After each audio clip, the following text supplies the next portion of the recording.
Good evening, students. Today we will start with chapter 1, Science 1, Gravitation. Before that, let us get familiar with the word gravitational force. The gravitational force is a universal force, means that it exists everywhere in the entire universe. And every body in the universe attracts every other body with some force. This is the universal force known as the gravitational force. For example, you are going to attract other body, you have got a gravitational force. The other body is also going to attract you because they also have got a gravitational force. But then you will find that these forces are different. The force by which you attract someone is going to be different by the force which that person attracts you.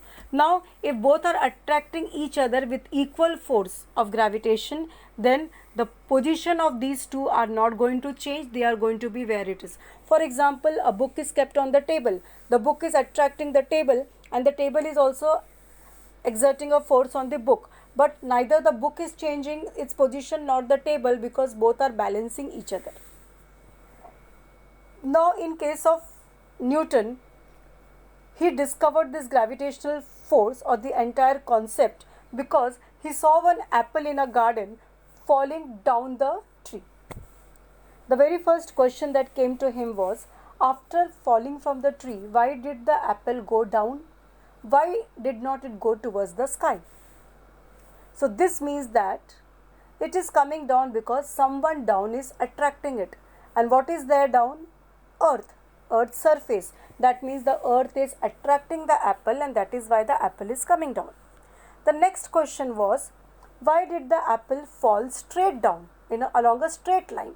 Why not zigzag? So again, this meant that Earth's gravitational force always worked in a straight line towards the center. You can see the figure given in your textbook, page number 1. There is a tree, there is an apple shown falling down. A straight line is shown, that line is the action of force. Now he further thought that if Earth can attract the apple and the apple is coming down, that means many other objects which are at a higher height than the apple, for example the moon and all, even they should be able to get attracted by the earth. And then the research in this field again started. Now, before going further, understanding the movements of planets, stars, sun, the earth, we need to understand the circular motion very clearly. Now see here in this particular diagram, I have shown you circular motion. A body is said to be in a circular motion if it is going through a circular orbit. जैसे यहाँ पे photo में देखो, एक circle बनाया है, A लिखा है, दिस इज अ बॉडी, और ये बॉडी क्या कर रहा है, ये गोल गोल चक्कर काट रहा है. Okay, now if you notice, किसी भी पोजीशन पे when the body is there, actually उसका टेंडेंसी किधर है, स्ट्रेट जाने का. उसको मुड़ना नहीं है, उसको टर्न नहीं लेना है, उसको राउंड नहीं जाना है, उसको कैसे जाना है, स्ट्रेट जाना है. लेकिन फिर भी you will see that it is performing a circular motion. अभी सर्कुलर मोशन अगर वो परफॉर्म कर रहा है तो why it is able to perform, because someone is pulling it towards the centre of the earth. वो दूर जाना चाह रहा है लेकिन वो इधर मुड़ गया. क्यों मुड़ गया? क्योंकि कोई तो है जो सर्कल के सेंटर में है और उसको अंदर खींच रहा है. तो ये जो फोर्स है जो उसको अंदर खींचता है, that is known as centripetal force. So whenever there is a circular motion, there is a centripetal force, and this force helps in any body in performing a circular motion. And the direction of the body is always tangential to the circle. What do you mean by tangential? देखो इस page पे नीचे के तरफ I have drawn a circle, I have drawn a line L and there is a point P. Line L is cutting the circle in point P. Then L is known as the tangent to the circle. The line which touches the circle in one single point is known as tangent. Okay, so this is known as circular motion. अभी इसका हम लोग example देखेंगे. Suppose you take a long string और उसमें एक पत्थर बांधो और उसको take it up above your head and go on whirling it round and round. Okay, after some time leave it. What will happen?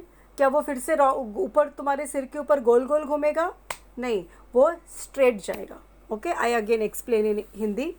एक लंबा रस्सी लो, रस्सी के एंड में एक पत्थर बांधो और वो हाथ में पकड़ के उसको ऊपर गोल गोल घुमाओ चक्री की तरह, and then you leave it. When you leave it what happens, क्या वो राउंड राउंड जाता है? नहीं जाता है, वो स्ट्रेट जाता है. So this proves that actually the motion is along a straight line, and because of the centripetal force वो गोल घूम रहा है. अभी यहाँ पे तुम उसको गोल घुमा रहे हो, तो सेंट्रीपिटल फोर्स कौन दे रहा है? तुम दे रहे हो. Your hand, your muscles are giving the centripetal force due to which it is going circular.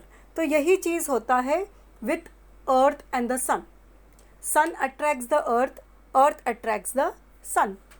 लेकिन सन का ग्रेविटेशनल फोर्स जो है वो अर्थ से बहुत ज़्यादा है. इसके लिए अर्थ जो है वो सन का चक्कर काटते हैं. If you take earth and moon, earth attracts the moon, moon also attracts the earth. But here now the gravitational force of earth is more than that of the moon, and that is why moon orbits the earth. हमेशा याद रखो, जिसका gravitational force ज़्यादा है वो centre में रहेगा और जिसका कम है वो उसके चक्कर काटेगा. Okay, so this is how the planetary motions were explained because of Newton's gravitational theory. Now I have explained you the first 2 pages. Please read that and then the doubts will be cleared.